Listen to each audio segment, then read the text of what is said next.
Hi, my name is Alexandra from Mamaandroos Supplement Co.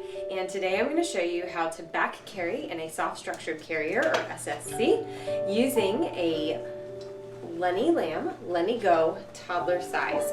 This particular carrier is sized for a toddler. I am about 5'2", so you can see this is a pretty long panel. This particular carrier is for a child who's in 2T pants about and bigger, but I think it's going to be a good demonstration for you regardless of the size of carrier that you have, or the type of carrier.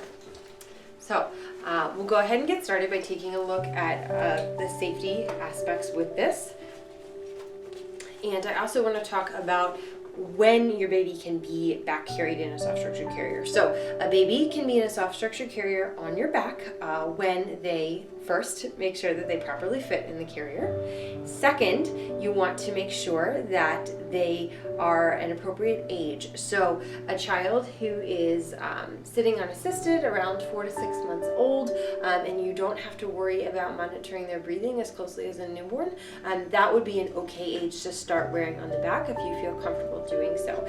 The reason you don't want a baby that's younger than that and kind of hasn't met those milestones is because a younger baby is going to need to be closely watched to make sure that they are still breathing properly, which you can't do when they're on your back like that. It's just too much to ask. You want to make sure that you always want to make sure that you're confident that your child is not going to have positional asphyxiation risks, right? If their airway is open, close enough to kiss, all of that. Even on your back, you want to make sure baby's up, high enough that you can kind of check in on them, but it is harder to keep track of their breathing the way that you can with So if we know we've got a baby who's ready to be in a back carry, we're going to go ahead and get started.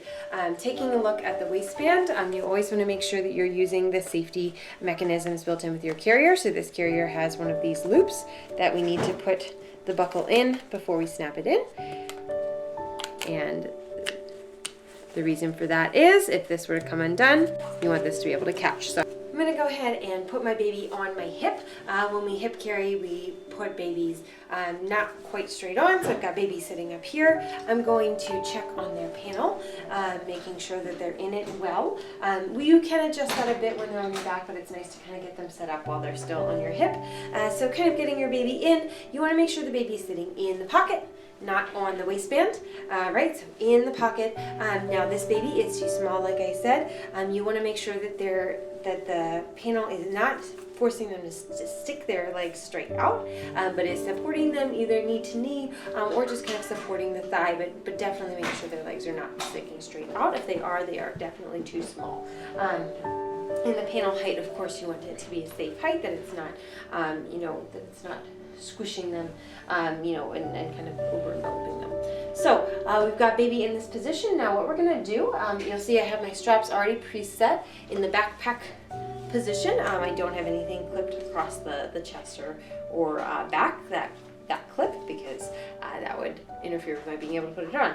So baby's here. Now what I'm going to do is I'm going to find this strap. This is the strap for my opposite shoulder of where baby is. So baby's on my right hip, so this is the strap that will go on my left shoulder. I'm going to hold baby. I'm going to reach back, find that other strap, and I'm going to put my arm through that as I scoot baby to the back. Now what I've done is it's much easier to find the strap that's closer to me on this right side. So all I have to do is finish that, and baby is safely secured back there. So you don't have to worry that they're going to fall out. I've got that kind of already taken care of. So we can snap the chest clip, tighten that as needed. We'll check on baby's positioning, right? So we'll kind of tuck in there. Sometimes we need them to just kind of tuck and bounce. Tucking and bouncing is a good skill to do in baby wearing. It helps to get baby more comfortable in a lot of positions. We're checking their knee to knee length, checking to make sure there's nothing obstructing anything. We can adjust anything we need to. This particular carrier has perfect fit adjuster here. It has length adjusters here for the armbands, and it's got another one here too, and that's on both sides. And of course you can adjust that and the waist.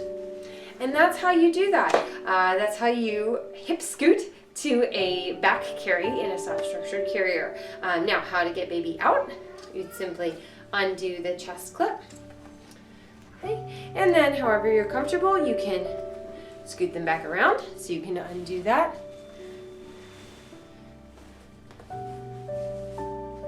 You've still got support on baby. And then you can let that fall and then take baby out and continue the rest of your day. Thank you for watching. I hope that was helpful for you. Have a great day.